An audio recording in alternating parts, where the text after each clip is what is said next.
You spent countless hours in the garage with your dad. Now investing in that old car and working on it with your son reminds you of him. And his legacy lives on. Fund your passion with a low-interest home equity line of credit from Bank of Blue Valley. Hi. It's a fast spinning. It's real fast. How are you doing? Well, are we still fighting? We were not fighting. I just was I wasn't reading what you were sending me, and that is why my wife is never happy with me. I guess there's a thing about men not listening or something. Yeah, and you didn't even read what I sent you. You just commented to it. And then on top of that, you're usually overly nice to me, and you just answered my questions with like a very monotone answer, which to me automatically means that you're mad at me, and now we're fighting. What? I was talking to someone that I think is a client of both of ours, and he was going to text someone, and he was going to say, "Hey, call me." Well, when you're a client of someone's, and anyone in the audience that's tuning in, when your client says, "Call me," you freak out. You call them back right away. Well, when your significant other, the person you're dating or seeing, goes, "We need to talk," like you got to give context. Like, for instance, we need to talk. You need to put the trash cans in a different area. That's different than we need to talk like, "Oh my goodness, what's wrong?" So when you tell a client or your loved one, "We need to talk," you got to give them context. You know what else to this point that I learned early on in my career, and now I tell, like, when I'm mentoring people, I tell them this: if you have people that work for you, if you put a meeting on their calendar, you have to give them context of what it's about. Especially if it's like a Friday and then the meeting is like a Monday or Tuesday, they will spend the whole weekend freaking out about what this meeting is about. And it could just be like, I used to just put them on there so I could like train them quickly on something, but I wouldn't put it on there. And I learned very early on that I had to say that because people would freak out. And I used to do the same thing, right? Like I used to freak out when I worked for people. So look at all these leadership and relationship tips we're sharing today. Kind of cool. Very versatile. Yeah, HR should do that too. HR should not be putting meetings in people's calendars unless they give context. But you own your own company, Aaron. You don't have to worry about that. But, when you're in the corporate world with Burns McDonnell, Bank of Blue Valley, and my company, you can't, HR, you got to give context. Yeah, I am the HR. You are HR. I am HR. It's my least favorite part of my job, but whatever. What else has been going on? Anything else? No, not a ton, but it's funny. Our panel that's coming up, we're all complaining in the pre-show that we haven't been hanging out with each other. So we're going to have it out and figure out why we haven't. I think it's because business is good for everyone and everyone's super busy. But what about you, Aaron? I know you're swimming in your pool in the backyard. You're kicking butt in business. What else is new in your world? I mean, technically, we haven't hung out because you haven't invited me. We have a lot of children's football games and soccer games right now. And we're hanging out with our panelists because he invited himself. It's fine. We're fighting. I'm over it. It's fine. I'll come to your children's stuff. I'll come support your kids. Yeah, I love how one of the panelists, we ran into each other and you got really jealous that we were having a party without you. Which means we're all really now. I've made it a whole thing. Hey, is anybody watching the show today? Because nobody's commented yet. Will you guys let us know if you're watching from LinkedIn, Facebook, YouTube? Because we have a couple. We have like half a panel today, but they're like pretty freaking awesome. So I'm excited to get to them. Excited? Absolutely. No, I couldn't. I mean, when we start the show and we book it out a year in advance, you got some good friends that hang on until August 29th to make sure that they're ready to roll. Yeah, that is what we did. So we tried something where we booked the show out a year in advance. I think just for everybody, because I teach a lot about content, right? I think that the best thing to do is build it out 3 months in advance. I'm learning. This was kind of a test for me too, to understand for our clients. We produce a lot of these shows for clients, but I think 3 months, like people do schedule their calendars out, but for this type of thing, I think 3 months is plenty far out. I'll take the blame. I think I was one the one that nudged you to do 6 months. Well, I mean, it was a good test. So, you know okay. what? And again, you know what? I found that in my life, the women in my life are right 19 out of 20 times. And I think that's why people hang out with me, because they feel really smart and superior because they're always right. Who's right the other one time? Just kidding. You know what? It's a fair question to ask, but I sometimes it's not me. I get my information from online. Oh my gosh, I Google everything. Okay, look. Hello, fabulous people. Hello, Janae. Oh, Paul, he's running out of things to say. I was the best one, I think. All right, well, here we go. Let me get to this terrible music. Walking duck. It's called Feeding the Ducks, and I cannot believe you guys used that. That was off brand.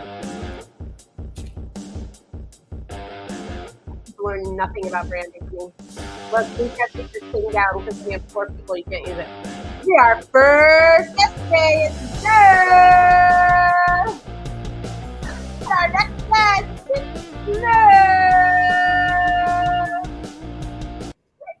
what's that wrestling stuff you guys watch? I'm like that announcer now.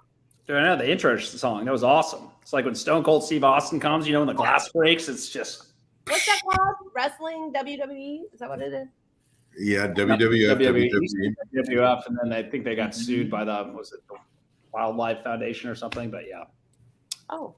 But the announcer you're referring to, I can't think of his name, but he found out that he had a twin brother that he was separated from at birth, and they reconnected.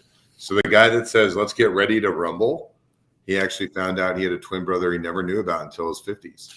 I have a weird fear that when I go to the hospital, when I had both my kids, and I still have this fear, even though they look just like me, I'm like, how do they keep track of whose baby is whose? That still freaks me out.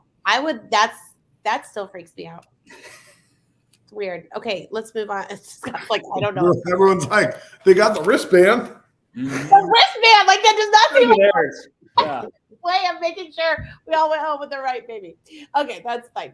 Well, that's sad. I hope him and his brother are besties now. So, all right. Well, here's the deal. This show's usually an hour. We're going to get through our 3 main questions, and then we'll call it a day. So you guys can talk as much as you want or as little as you want. But what I will tell you is if the audience has questions or the people watching, ask them over here. These 2 guys are doing some pretty awesome stuff, and they're really great entrepreneurs. So this is a chance today to ask a lot of cool questions. So we'll get through those questions too. So, all right, let's start with Jeff. Jeff, who are you? What do you do? And how do you get to Kansas City? Jeff Yacos. I was born and raised here, a proud Husky along with Havens. And ended up going to KU, somehow graduated in 4 years. Ended up graduating a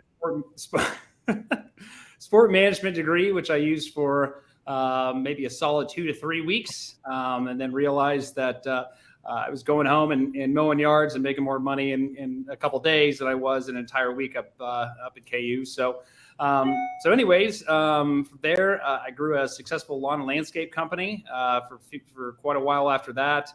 And then back in 2017, decided to jump full into real estate. Sold the landscape company, had a lot of credit card debt, and just jumped on in. And fortunately, ended up getting all that paid off. This is my 7th year in business. I've got a small team here in Leawood called Yacos&Associates. And then newest acquisition was my wife and I purchased Radon Runner, radon testing company here in Kansas City back in November. So one thing I do not recommend is buying a company when you have not even a 1-year-old and a pregnant wife who also has a full-time job. But it was a stressful situation, but we were able to power through. And fortunately, we've got things a lot more oiled now. And here we are today. So. But you did say in the pre-show that you do recommend buying an already established company, right? Instead, 100%. Yes. I mean, looking back at it, especially after growing the landscape company. kind of diving into just the business realm in general. I think there's a lot of value add just as far as acquiring a book of business rather than trying to start from the ground up. I just wouldn't always recommend it when you have a lot of family stuff going on. But, again, who doesn't at the end of the day? But, so why did you do it though? Because opportunity. I mean, truthfully, it's just unfortunately I've got a very supporting wife who just she's like, I don't even know what radon is. But if you believe in this is a great idea and you can run with it, and and we did, and very, very grateful for it. Did you also add in buying a lake house and moving at the same time? Forgot. Yes. Well, yes. So we bought. So we sold our first lake house, bought another one. Good opportunity. And then we're actually renovating our current home at the same time. So I guess, we had quite a few things going on. So yes, like I said, very, very grateful for a supporting wife to get through all of this. But the lake house was kind of we always kind of a dream of ours. And then after especially having our second child recently, we realized we weren't going to be up there much. So we've been doing a lot of the short-term rental route, which has been awesome. I mean, truthfully, it was never really the main focus of another passive stream of income, but it turned out to be awesome. So. Do you remember the quote a lot of people used it during COVID. It became one of my favorites, but I don't hear it much anymore. But I always think about it when people are like, I had this going on, this going on, this going on. Pressure is privilege. Like looking towards having all of that stuff happen. Like it's all good stuff, right? It's a lot. It is. I'm very grateful, like I said, for everything. It's just, I think the big part of it too is just being able to at least take some time out of your day to obviously appreciate the things that you have, but also just to take a deep breath. It's kind of the same thing with the Radon company. Like we kind of naturally, organically grown that. It just because if you start trying to, expand before the wheels are really in motion, then you just starting adding on a lot more pressure, I guess. Where it just you don't have to do things overnight, right? It kind of feels like you might just with everything that you're getting wrapped into, but to do things kind of in a scheduled basis. So, again, you can enjoy your life, that's what we're here for. So, right. Radon. Yeah. That's such a random industry, right? Very, well, talk about why it plays so well for the audience that may not know, because you have to get it tested, obviously, every time you buy a house. But sure. The opportunity came up because there's someone in the Kansas City area that was open to selling the company, and they liked you. Yeah. Everything actually worked out really well in that aspect. Right when I got into real estate, obviously, I met with an appraiser, I met with a lender, I met with, inspection companies, and they're like, well, you got to do a whole home, a sewer scope inspection, make sure all of your plumbing's working correctly. And then in addition to that, radon testing. Well, what is that? Well, come over, they make sure that your house is, is not producing radon-induced gases. It's a major health concern. And one thing, it's just like from the health side of things, I just was like, very passionate. It's like, okay, I could do something that's benefiting, helping people, making sure that people are more aware. And then from the business side of it, it's like, okay, the overhead is not extremely great. I could be able to kind of get in, and also utilize my relationship that I have just in real estate to kind of help propel that from there. So kind of just being able to, honestly, it was just one of those things where it's just a great time, great opportunity that it just kind of molded well together. So. I'm like a newbie. I'm talking while I'm mute. My kids got home from school and I don't want the dog to start barking. It's so funny that I was thinking about this the other day, that like the longer you're in business, I have realized that a lot of the wealth opportunity are in industries that we don't even know when we first get in business, right? That we don't even understand are things because they're not the sexy things. They're never It's not a sexy business. Right? Not at all.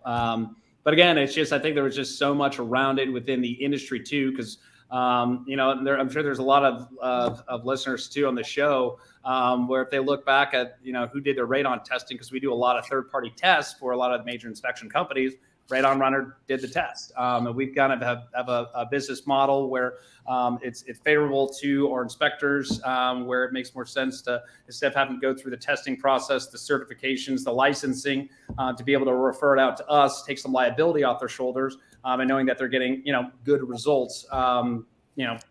Again, just end of the day, saving them money gives us, good income, and again, providing good results for the person purchasing the home. So do you think, so we were talking in the pre-show how another buddy of ours is like buying up companies that all kind of make sense within his realm, right, to offer multiple services. Do you see this is something that you'll continue to do, is go into other services that in the real estate industry so you can provide that to your clients?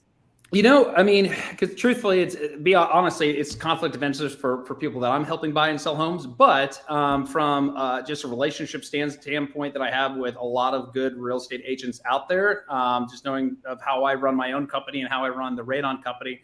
Yeah, absolutely. I've always thought of getting into sewer scoping as a great opportunity. I've been talking to a couple companies out there too that, when the time does come and, they want to go retire in Florida or somewhere, about hitting me up first. It's we're to a point in the real estate market where, last couple of years, unfortunately, a lot of people have had to waive inspections. And, based on the interest rate and the kind of current markets, at least people are able to do inspections more. And I just don't see that going anywhere. Anytime that somebody buys a home, you do an inspection. So again, they always say death, taxes, and radon, death, taxes, and inspections. The things that just aren't going to go away. And I don't think the trades are ever bad to get into. And then I think, this is just my personal opinion, I think if you're pretty good at business in that entrepreneurial place, and then you match that with the trades, right? Usually where the trades suffer is that they're really good at the trade, not necessarily business. Right. I had this company, I had a whole thing, I don't know if you guys are familiar with this Anthony, and this is not NAD, but I had them come out yesterday because I hired somebody cheap to fix something in my piping, and I had them come out, and just their whole business model of it being more like a business, right, versus the first company that I hired, and was just like so impressed. Like even the fact that they bring like collateral, right? Like I think when you know that business side and then you make that with the trade side, I think you're going to kill it. Yeah, I think it's just having talent in general around you. There's certain things I'm really good at, and there's certain things that I'm not. From the relationship side, the business development side, great at. Fortunately, my wife is super techie, so behind the scenes, she was able to kind of get the whole business, the back operations going. And two of our full-time employees, we've got a tech that's been with the company for several years, is very good at what he does. We hired on an administrator who is a wizard. So, like I said, it's just taking the time to surround yourself with good people, just in general, and pay them what they deserve to help. Make things grow, make things get better. This is really interesting to me. And sorry, Luke, we're going to get to you in a second, but I want you in here and thank goodness you're buddies with Luke. Yeah. Because this is really interesting what he's talking about. And I was just talking about this the other day. And since we have a little extra time, I want to chat about this and your guys' thoughts. So especially because we're talking about, like he said, we have two guys that really that know how to do the thing, right? Like the skill set, right? And then he runs the business.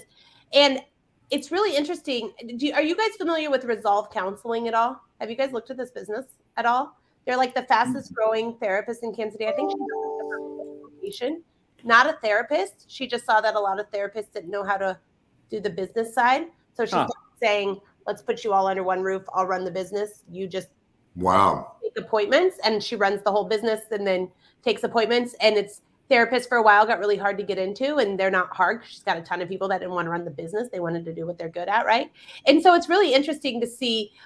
It's the same business model that you're doing. You're doing. How did that not exist before? It's that classic business maybe, yeah.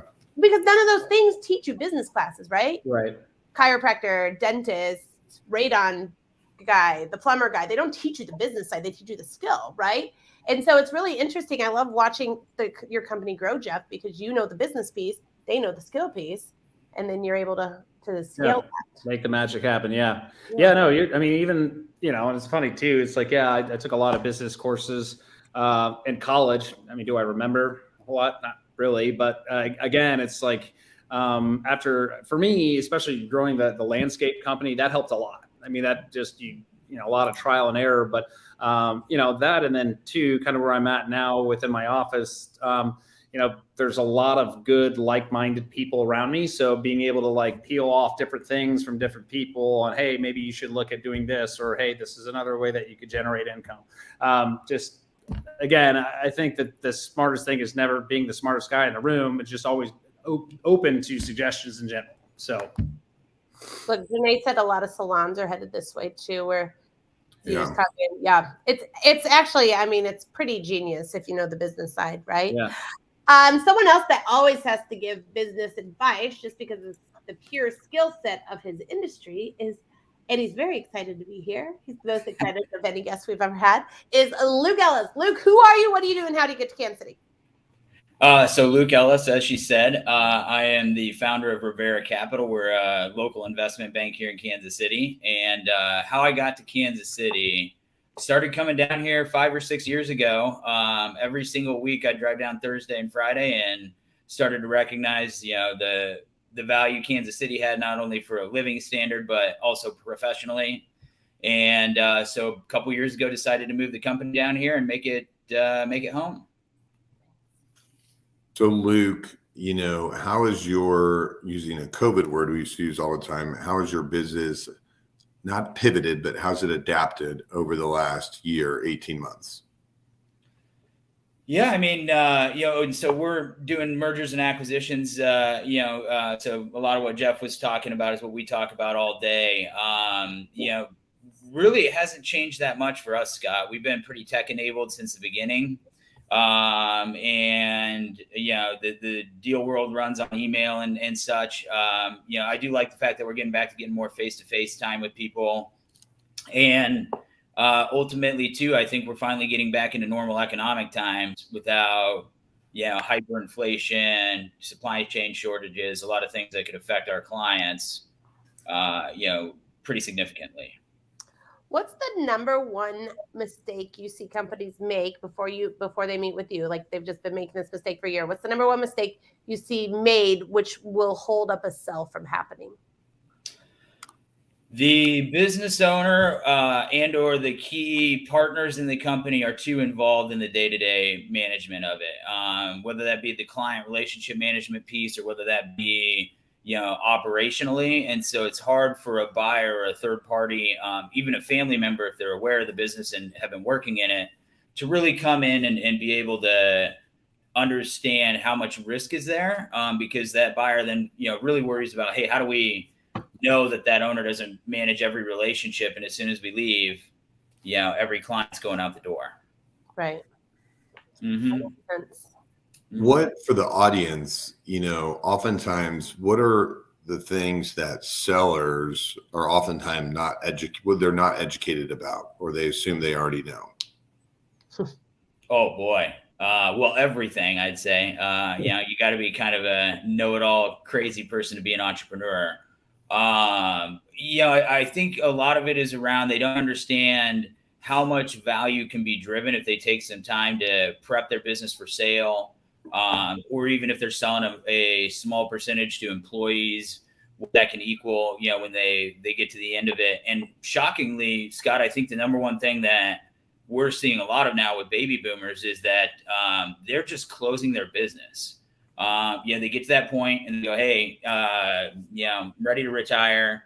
This thing isn't worth anything to a third party or somebody else. And so they just close it down. And we're seeing a lot of that where insignificant revenue companies that are doing, 5-10 million in revenue just close their doors and walk away when they really may have a $5 to $10 million asset there that they can capitalize on. Or what they do is they wait until the very last minute to go into that sale process. It's almost like when they get there mentally and emotionally. And the number one thing I'd tell anybody, listening to the show is that it's okay to talk about selling, transitioning. That doesn't mean you're doing it right now. And if you take those steps ahead of time, I promise you it's going to equal a big premium difference. Our clients that come in and tell us, hey, I'm ready to sell today. They haven't done any prep work. And we get in there and we start to find some issues. And now all of a sudden they go, a $15 million sale, doing revenue business, that could be worth probably $5 or $10 million bucks drops to 2 to 3. because they have, significant issues in their books.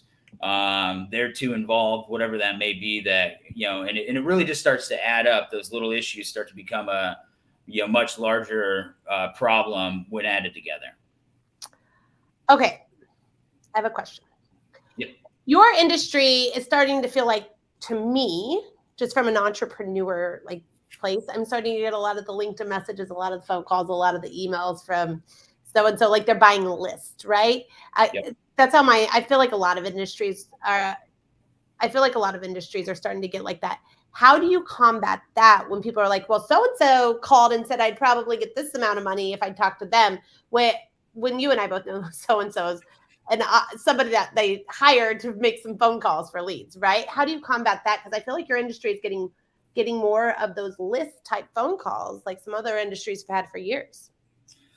Yeah, I think a lot of industries you're right, Aaron, are changing because of the business intelligence and how much data we now have over the last 20 years on companies, industries, types.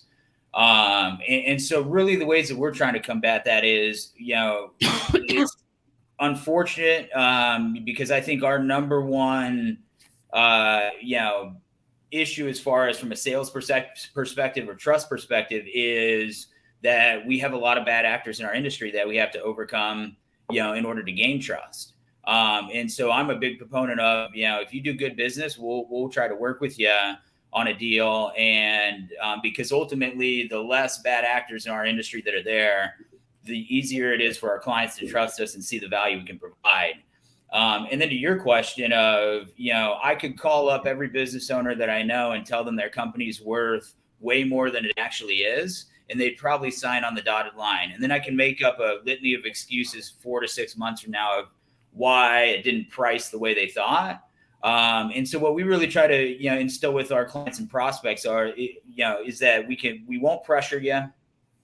On the sale perspective, whenever you're ready, we're ready to, help. And then secondarily to that, we're going to really try to give you an honest feedback on what your company's worth and where the issues may lie. And then, I think to accompany that, owners and entrepreneurs need to understand, hey, just because you heard of one company that's relatively in your industry sell for, 12 times revenue or whatever that crazy metric is, that doesn't mean that's what you're going to get, on the street. And I think that's another big thing that we combat all the time is that they talk to, some other entrepreneur who sold their company and it was a completely different circumstance. And they think, that level or that multiple should be what they pay. And I imagine sometimes you have to have hard conversations, right? That's probably a big part of your job too. Almost like having hard conversations about their kids, because a lot of people, have put that blood, sweat, and tears into their company. So how, I guess, have you perfected that skill set, which I think is a total skill set, of having those difficult conversations of A, your business isn't ready to sell, B, this isn't a sellable model, C, you can't get this much money, D, you got to get the heck out so I can sell this for you. How do you have those conversations? Or how do you train yourself to have those conversations? Well, I think we should probably ask Jeff, radon's pretty damn important in that, that's a tough conversation to have if they test positive for it. No, I'm just kidding, Jeff. So I haven't perfected it. I'll tell you that up front, Aaron. Have I gotten better at it? Luke version 1.0, I don't want any of the world to ever see again. But we really just try to tell them the truth as frankly as we can. And everything that we do from a start to end is trying to be as transparent and honest as possible. And so hopefully they understand that we're not playing any games when we tell them that, because it's easy when you're talking about millions of dollars or even hundreds of thousands of dollars to think that there's always more to the story than there is. And so what we try to do is just rip the Band-Aid off as fast as possible and try to under promise, over deliver when it comes to how we set the stage for that, because ultimately those hard conversations are going to happen. I tell every client, doing a deal or buying or selling a company, it's not this magical, very lovely thing where you're going to pick up the phone and make one phone call and then the next day you're going to sign the paperwork. It's like a boxing match and it goes for 12 rounds, and so you just got to keep working through every detail until you get there. Okay, I have one last question. Go right ahead. Fire away. This space is I'm just so obsessed with it. I know a few people that own multiple companies. And by no, I mean, like I was listening to Mark Cuban on a podcast the other day, and the really good podcast. I don't know if you guys have heard that yet, but he said, just go to my website and you'll see all the companies. And I went on there, and it's insane how many companies, right? But I think that sometimes it becomes just somebody's whole job is to buy companies. How do you, is that your dream person? Like, do you love finding that person? And B, what are the challenges of working with those people that have already bought companies before? Are they easier or harder to work with? Yes, they are our dream client, because even if they know all the deal terminology and every step that goes on in between there, I think the biggest value that we drive, hands down, for anybody is outside of the advisory and being there to talk through all, the nuance of things, is we're the human punching bag. So, for example, if I was, selling Hub International, I could go and suggest an idea to the buyer and say it's my idea as the banker, even though maybe Scott brought it up, in order to keep the relationship intact. Or we can just ask a little bit further than that buyer or seller can. And then that, really experienced deal people are some of our best clients because they understand that. And so they kind of fall into two buckets of, they either have done several deals and they think they don't ever need any help, or they fall into the other bucket of, they want to hire help, but, they just don't know really how far they can push. And so, the people who say that they know everything about doing deals, I learn everything, something new every day, some new structure, some new idea. And so I really do think that we can drive a ton of value in both of those categories for those people. And then our best clients are the ones that look at us as kind of a partner, where it's not, oh, I'm just paying ReVera Capital to do this. And, it's a, weight on their shoulders or a burden. It's more, hey, we sharing ideas, throwing things back and forth. And that eventually builds into a very trusting relationship. Scott, do you have questions? I think you're rolling on questions, but also the whole thing. I was more curious about the deal flow, and you've already answered all those questions. I was thinking you're going to do Burns and McDonnell the question of the day, and you're going to get mad at me if I asked another question. No, I have one more quick question. What's the Well, then are you messing with me? No, you said no, you didn't have one, and then I thought of it. Right? Yeah. You can ask a question. No, I just am more curious about the capital markets in terms of people coming down on what the value of their company is. But you're saying you've already answered that people have come down to earth in terms of the value, because I'm assuming 12 months ago, that was not the case of what people thought their companies were worth. Oh, yeah, Scott. I mean, COVID was really a crazy time for M&A because you had free money, not only from the Fed and quantitative easing for the last 10 to 12 years, but you also had PPP and EIDL and ERC credits coming through. And so you had a lot of businesses who weren't even affected at all. And so they were sitting on a lot of extra cash. And it was really just an insane environment. And now I think everybody's coming back to reality that, hey, we're in a normal economic environment with actual interest rates that go up and down, and aren't just zero all the time, or 3% if you're in the housing market. And so that does change the dynamic, where now you can't go and, a small business entrepreneur looking to buy their first company, they can't go and buy anything really over a 4 times earnings multiple, because it will not be able to be funded by bank debt. Now the interest rates are at 9 or 10%. And there was a period where I thought I was going crazy, because even bankers or brokers that I would talk to had told their clients they could get 6 or 8 times earnings. And we go, well, we can't fund that unless somebody puts up an extra $2 or $3 million bucks. So finally, I think all that reality has set in. So it's made it a little easier. It also has made it where you really have to drive value where you can find it, because now the compression of how much a buyer can put up is really starting to put the pressure on. What was your question, Aaron? I'm in trouble. Scott's already fighting with me, so I'm just going to go to the Brendan. No, I'm just kidding.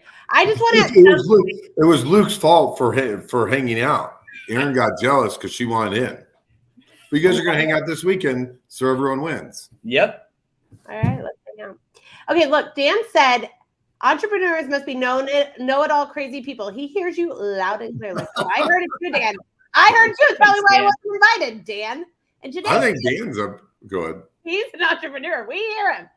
Janae wants to do an auction like a cattle sale barn where you sell companies that don't want to go through the process and you just take a commission. So if you ever want a different thing, she'll just do that. People that or today I would love to, some weird reality TV show based around this, because some of the crazy things we see, I wish I could disclose.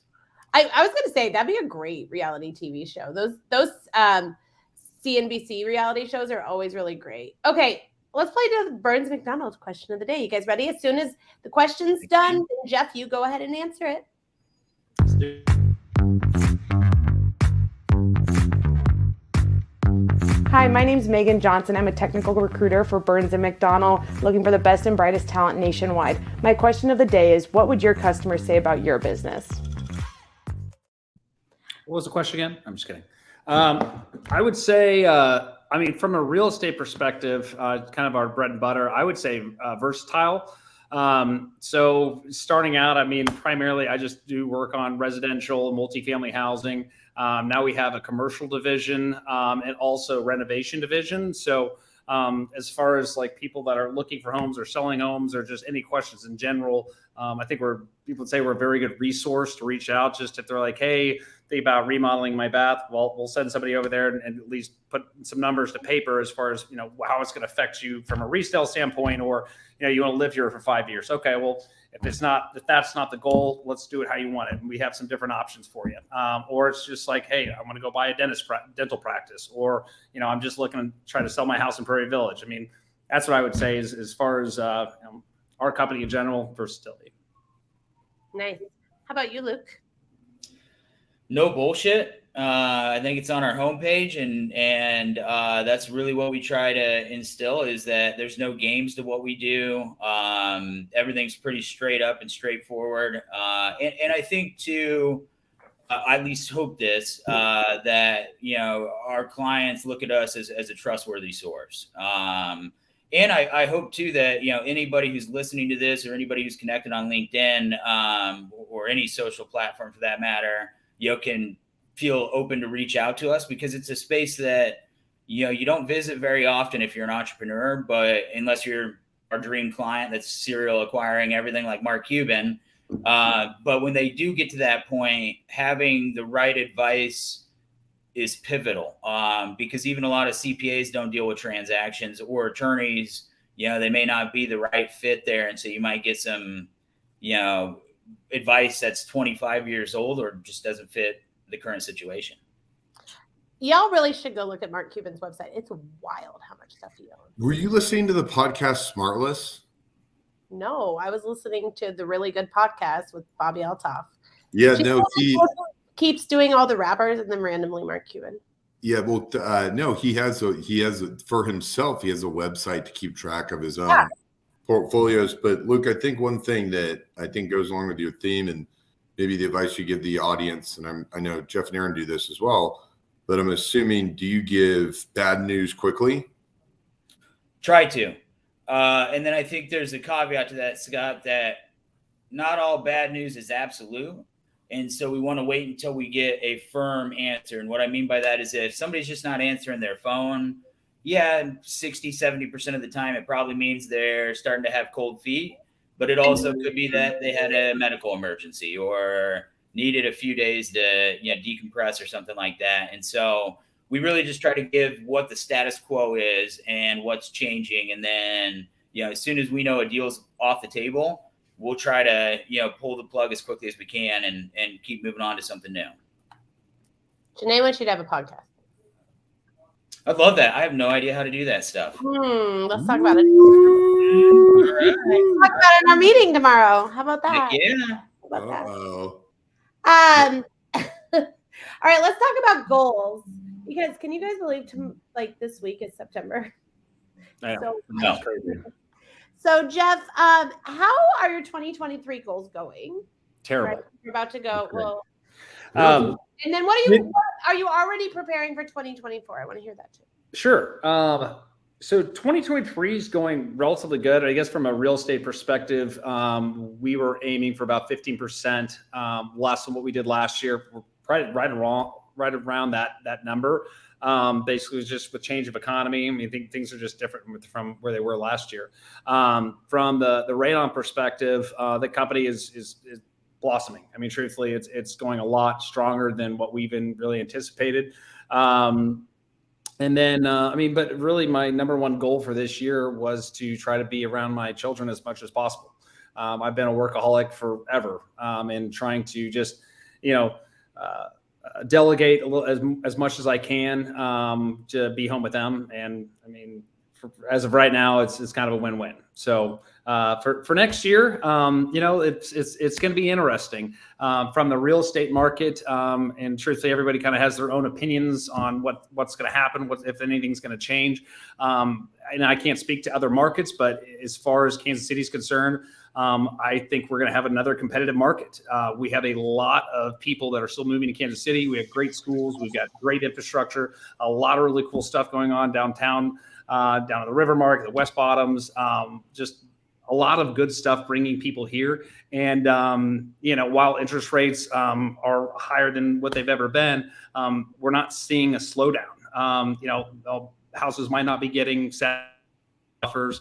They're still getting a couple offers if priced correctly. So, next year, I mean, our goal is going to be pretty similar to probably what we had this year. Like I said, I don't see any drastic change. And then kind of same thing, radon company. We're going to try to just continue to grow as we can. So.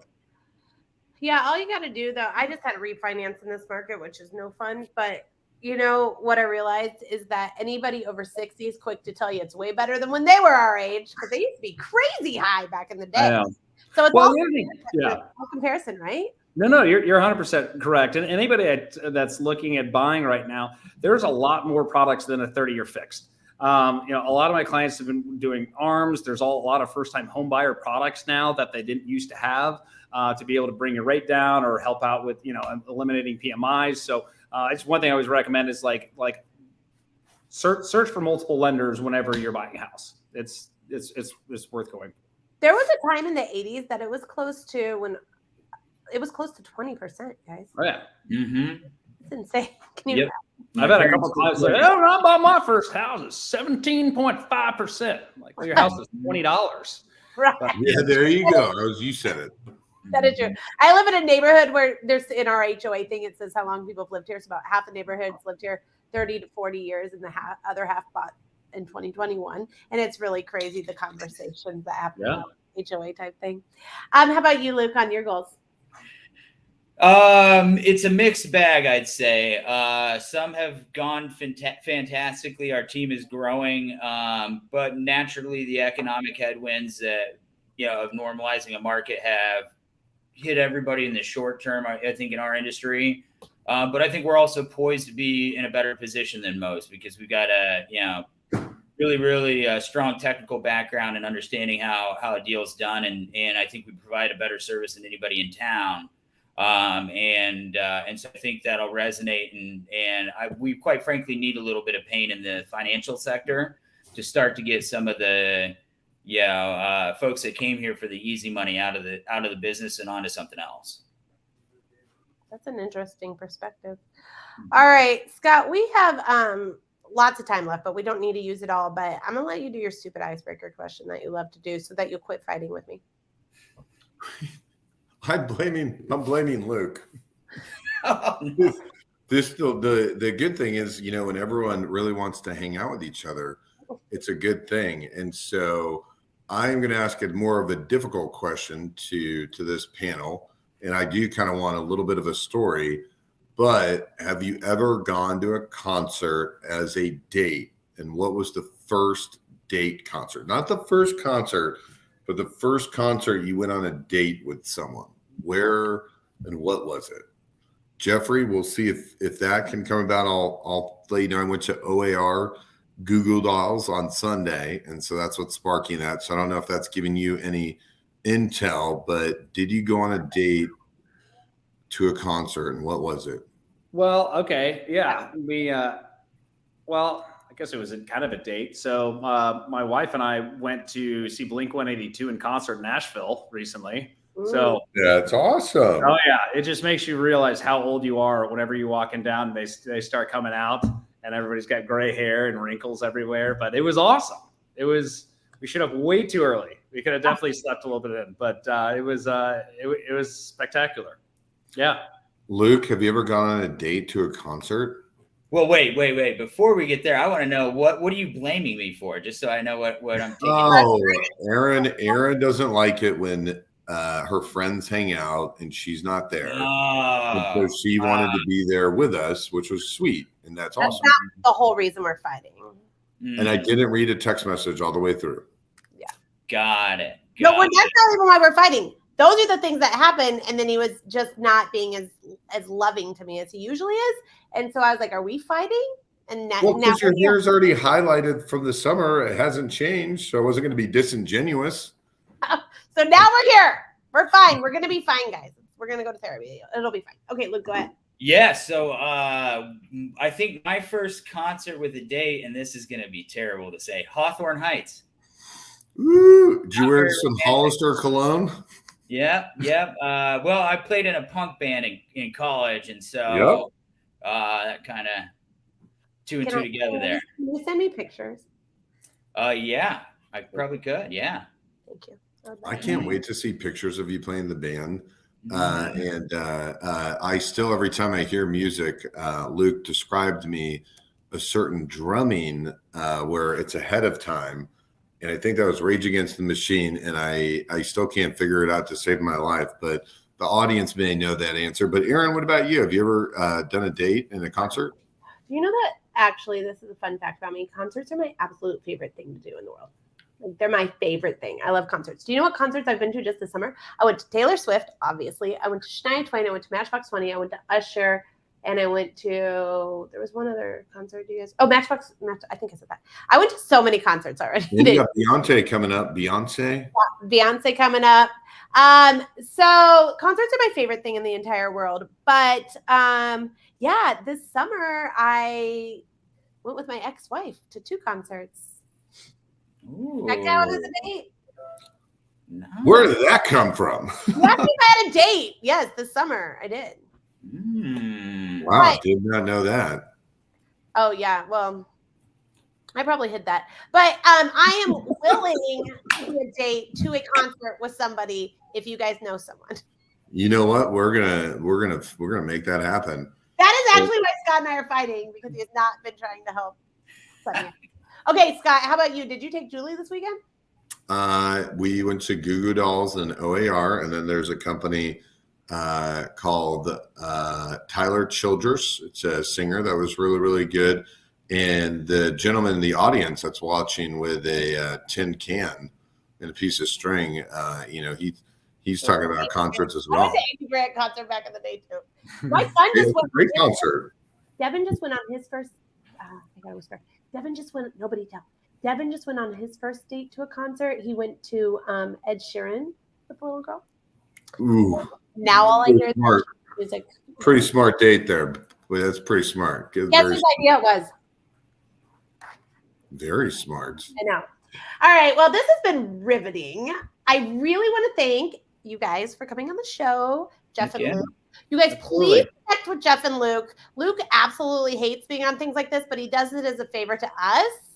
But they're both the best at what they do in their industry. So make sure you connect with them. Thank you so much to Burns and McDonnell and Bank of Valley for being our sponsors. And of course, my favorite co-host ever, even though we're fighting, but we're going to make up by next week. Thank you, Scott, for doing the show with me. We will see you same time, same place next week, and enjoy your Labor Day. See you later.